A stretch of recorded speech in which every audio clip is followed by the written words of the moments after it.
Bom, pessoal, dando sequência aí à nossa matéria, a gente vai falar sobre a parte de análise de solo ou da amostragem, né? A gente falou agora um pouco da interpretação dessa análise, falou sobre alguns níveis, né, em relação a pH, matéria orgânica, relação de CTC com os nutrientes, seja a saturação deles na CTC e etc. E agora eu vou fazer uma aula, uma apresentação rápida a respeito de como é feita essa amostragem no campo, né? Primeiramente, a gente tem que ter um plano. E esse plano de amostragem, ele está relacionado a quê, né? Ele está relacionado, então, à separação das glebas ou entalhões em áreas homogêneas. Por exemplo, se a gente tem uma área aí de 100 hectares e desses 100 hectares nós temos três tipos de glebas ou talhões diferenciados entre si, a gente, para fazer a coleta de solo, a gente separa isso nos talhões. Lembrando, pessoal, que isso aqui é uma forma básica de fazer a separação e que hoje, com a agricultura de precisão, a forma como é retirado os pontos e a forma como é retirado e o número de pontos retirados na parte de agricultura orgânica é um pouco diferente da forma de amostragem da agricultura convencional. Então, a gente vai ter aqui uma noção básica, porque a partir da básica que foi formando, então, essas outras modalidades em relação a tanto a agricultura de precisão quanto a formas mais precisas em relação ao solo. Lembrando que o importante é a gente conhecer o nosso solo como um ambiente heterogêneo, em que nem todos os locais da nossa área vão ser iguais. Então, nós temos que conhecer bem a área e saber fazer bem a separação em relação a isso. Tá? Então, com o tempo, com o conhecimento da tua área, você já faz essa separação na sua cabeça e aí pode, então, separar o número de talhões, fazer um mapa da tua propriedade, tá? E aí a gente tem que ter essa representatividade, né? Então, ou seja, o que quer dizer essa representatividade? Quer dizer que em uma pequena porção, a gente tem que conseguir representar toda a tua área para fazer a recomendação e conhecer o que está ocorrendo naquele momento em relação à nutrição de plantas. Falaremos sobre o número de amostras, quantas amostras nós vamos retirar, qual a profundidade, o que nós precisamos ter para retirar essa análise de solo, o que a gente faz em relação ao armazenamento, né, até a chegada do laboratório, que é o local em que será feita essa contabilização, né, de forma qualitativa, aliás, quantitativa, do que você quer saber que tem ali, né, análise química do solo. Então, a separação das glebas, ela é feita de que forma, né? Como que a gente observa essa separação e essa heterogeneidade da área? A gente, primeiramente, vê o tipo de cobertura vegetal. Então, a gente tem, por exemplo, algumas formas naturais. A vegetação espontânea, implantada de diversas culturas. Então, dependendo da cultura que você tem e o comportamento de algumas espécies de vegetação espontânea, a gente consegue caracterizar aquele solo como separado um do outro a partir dessa vegetação, o tipo de cobertura que eu tenho. Depois, a gente tem em relação ao relevo, né? Então, o relevo também é uma separação que nós fazemos. Uma área mais declivosa é um pouco diferente de uma área mais plana, né? Ela vai ter comportamentos e características químicas diferentes. Características que a gente consegue ver a olho nu, que são as macroscópicas. O que significa? A cor e a textura. Quer dizer que se eu tenho um solo mais amarelado numa parte ou mais avermelhado em outra, eu já separo em glebas. Ou então a textura. Eu sei que aquele solo é um pouco mais arenoso do que o outro que é mais argiloso, né? Um solo mais pesado. E também o histórico da área e a destinação agrícola. Porque por exemplo, quando a gente fala em pastagem, a gente sabe que o manejo de pastagem é um pouco diferente em relação a uma lavoura, que todos os anos nós fazemos correção e aplicação de nutrientes. Então, conhecer e separar. Basicamente pelo quê? Pela cobertura vegetal, né? Tanto da espontânea quanto da implantada, o relevo, a questão de textura, de coloração desse solo e o histórico também. Então, essa amostragem aí, a gente tem essa representação gráfica aí, né? Então, que foi separado em três áreas, e essas três áreas, então, quatro áreas, desculpa, então essas quatro áreas, área 1 ali, você vê que tem uma parte com calagem, sem calagem, uma mancha. Essa mancha é considerada geralmente pela coloração, né? Ou até mesmo uma mancha de determinada cultura que tem ali aquele problema de desenvolvimento, então dá uma mancha nesse solo. A área 2 é uma área de encosta, né? Uma área que tem um relevo um pouco diferente. A área 3 é uma área que tem aí uma declividade, né? Uma inclinação e é próximo a uma várzea. E a área 4 tem uma pastagem ali também dividindo e essa encosta, mostrando aí o que pode ser diferente em relação à amostragem, né? Então, um exemplo de amostragem aí muito legal, ó, por exemplo, o número 1, a gente tem uma lavoura de milho que foi adubada. O número 2, uma lavoura que não foi adubada, né? Então, já é diferente um do outro. A número 3, uma mancha de solo, né? Aquela coloração diferenciada. 4, uma pastagem que foi adubada.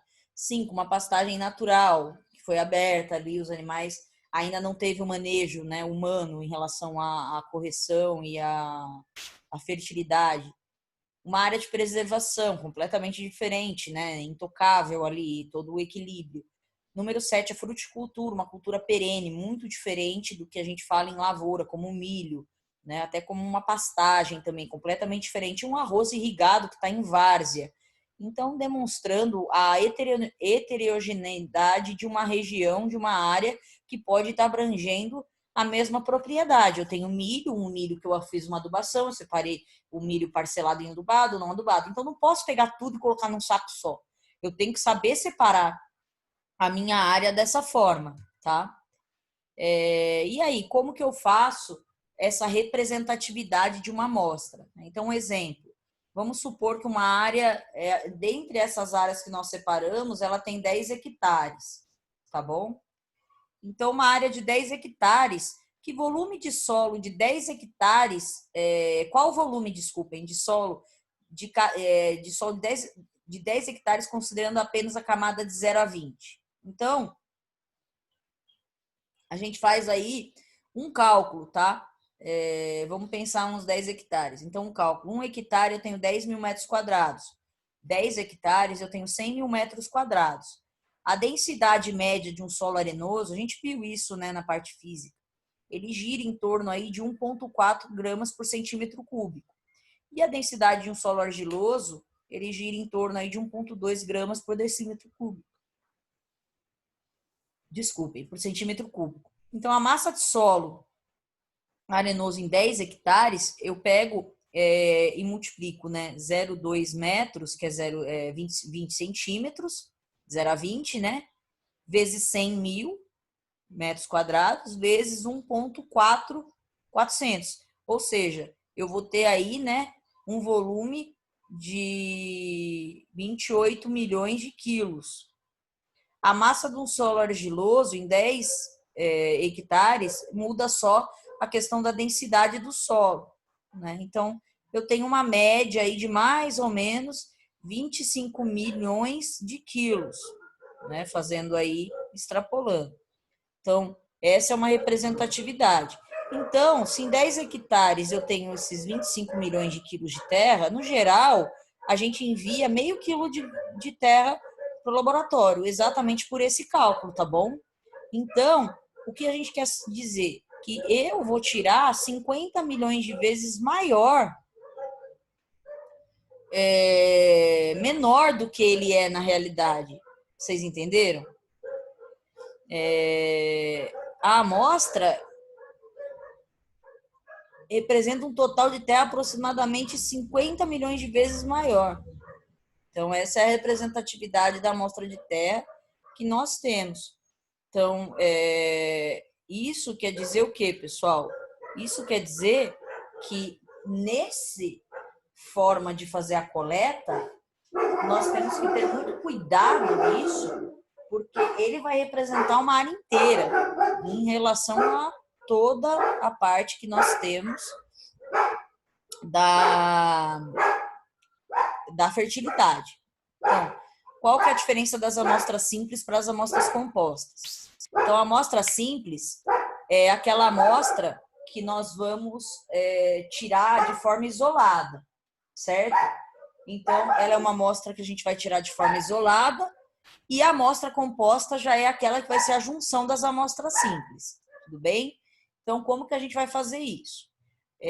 O número de subamostras é muito importante, porque conforme você representa melhor aquela tua gleba, você diminui o erro à medida que você aumenta o número de amostras, subamostras. Que aí você vai conseguir juntar tudo isso e enviar para o laboratório algo mais consistente em relação à fertilidade, né? Então, a sua porcentagem de erro no gráfico vai diminuir conforme você aumenta esse número de amostras. Já a profundidade das amostras, né? A gente tem aí, lembrando a nossa aula de gênese e morfologia, nós temos que, por exemplo, se nós vamos analisar um horizonte, né, os perfis de solo, a gente vai por horizonte. Mas o sistemático que hoje é adotado numa lavoura ou até mesmo numa área florestal, em alguns casos, a gente faz de 0 a 20, 20, 40. Algumas áreas de cana até 60, 80, 1 metro. Depende aí do objetivo da tua área, tá? Mas a gente pode também fazer por horizonte pedológico que dá a caracterização e classificação do solo, beleza? Então, a profundidade também está relacionada ao histórico e à destinação agrícola. É o que eu falei, principalmente quando a gente fala do corretivo e os adubos, porque se eu tenho de 0 a 20, 20, 40, 40 centímetros já é considerado mais profundo, né? Onde a raiz explora menos, principalmente em culturas mais com um sistema articular menos agressivo. É conhecer esse subsolo, é saber se nós temos aí a presença, né, de 20, 40, por exemplo, do alumínio, se for para fazer aí a recomendação de uma gessagem, né? Então, está relacionado a isso. E a cultura, né? A cultura anual, perene, a área de exploração das raízes, porque dependendo da tua área de exploração de raízes, você precisa conhecer mais o subsolo do que simplesmente conhecer aí a superfície. A cana, né, ela apresenta raízes que podem chegar até 4 metros de profundidade, que são chamadas as raízes cordão. Então, a gente tem uma porcentagem de desenvolvimento radicular muito mais próximo à superfície, mas também tem essa questão de aprofundamento, principalmente na relação que a gente tem da raiz, que vão em cordões, que são aquelas raízes que vão em busca aí de fixação e nutrientes também. Aqui eu queria passar uns exercícios para vocês, muito interessante, para vocês me entregarem na próxima aula, tá? E que esses exercícios, eu vou disponibilizar depois a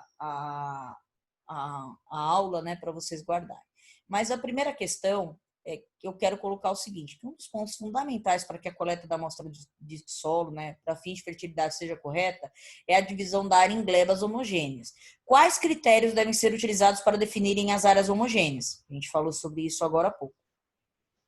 Por que a necessidade de coletar de 15 a 20 subamostras por área? E qual a desvantagem de coletar apenas 3 pontos, por exemplo? Muito legal essa questão, isso vocês podem ser questionados no dia a dia. E aí está falando calcular a massa de solo existente em 14 hectares de uma área considerada homogênea. Então, 1 hectare, 10 mil metros quadrados. Considere a densidade do solo, 1.300 quilos por metro cúbico. E qual a quantidade de terra é normalmente enviada para o laboratório? Quantas vezes a massa de terra enviada ao laboratório é menor do que a massa de terra correspondente à área que ela representa? É igual aquele exercício que eu passei, tá bom? Agora, a gente tem um exercício um pouco mais criterioso, tá? Um exercício um pouco mais desenvolvido em relação ao tema. Então, vamos lá. Vamos supor que a gente tem uma fazenda com quase 160 hectares e que são distribuídos em 61 hectares de latossolo vermelho distrófico, num relevo uniforme, sendo que 26 hectares foram adubados no ano anterior, com 18 hectares de milho e 8 hectares de sorgo, e 35 de pasto não adubado no ano anterior, com 12 hectares de braquiária e 23 hectares de capim colonial. Da área restante, há 79 hectares de áreas de solo vermelho, amarelo, alumínico, sendo 29 hectares com citros, 16 no quarto ano, manutenção, que é a manutenção dos citros, e 13 hectares no primeiro ano, formação. 45 hectares com cana-de-açúcar, 32 não tratados e 13 tratados com vinhaça e 5 hectares com eucalipto. Existem também 19 hectares de nitossolo vermelho eutroférrico cultivado com café, sendo 14 com leguminosa intercalar, adubo verde, e 5 hectares sem leguminosa na entrelinha. A área da fazenda é totalizada com 0,2 hectares de um gleissolo áplico, onde existe uma horta. Quantas amostras serão enviadas para o laboratório? Quantas tradagens serão feitas? Explicar o critério utilizado. Olha que legal esse exercício, pessoal. Vocês vão ter que, então, fazer a separação em glebas para mim, tá? E em quantas subamostras vocês vão fazer que vocês acham que são criteriosas em relação ao talhão separado, beleza? Então, esse exercício, ele vai ser um exercício que eu vou deixar vocês pensarem e depois nós vamos fazer aí a correção dele com relação à apresentação de como será criteriosamente separado esses locais, esses talhões, tá bom? Então, eu vou fazer uma pausa aqui e a gente já volta.